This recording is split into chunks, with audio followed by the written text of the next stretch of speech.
ሰበር መረጃን እነሆኝ። አርቲስት ሱራፌል ተካ ምን ሆነ? አዶናይ ስለ አርቲስት ሱራፌል ተካ ምን ተናገረ? ስለ ፖፑላር ኤሌክትሮኒክስ የ1 ሚሊዮን ፎሎወርስ ፈተና እና የመኪና ሽልማት ጥያቄ በኢትዮጵያ የቲክታክ ዓለም ስሙ በከፍተኛ ሁኔታ እየተነሳ የሚገኘውና ተወዳጁ ቲክቶከር አዶናይ ማለት ነው ለታዋቂው ኤሌክትሮኒክስ አስመጪ ፖፑላር ኤሌክትሮኒክስ ያልተጠበቀና ትልቅ ፈተና አቅርቦለታል። ይቀበለው ይሁን አይቀበለው? አዶናይ ባስተላለፈው ጥሪ መሰረት የፖፑላር ኤሌክትሮኒክስ የቲክቶክ ገጽ በሁለት ቀን ውስጥ 1 ሚሊዮን ፎሎወርስ ካገኘ ድርጅቱ ለተወዳጁ አርቲስት ሱራፌል ተካ አዲስ መኪና እንዲሸልም ጠይቋል።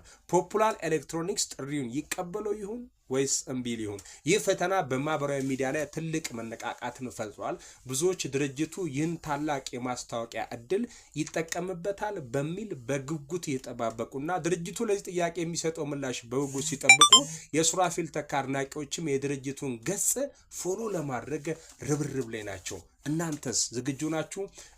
ሀሳብ አስተያየታችሁን እንግዲህ ኮሜንት ሴክሽን ላይ አጋሩን። ለሱራፌል ተካ መኪና ይገዛ የምትሉ እስኪ ሁላችሁም ኮሜንት ሴክሽን ላይ ቪዲዮውንም ሼር ማድረግ አትርሱ።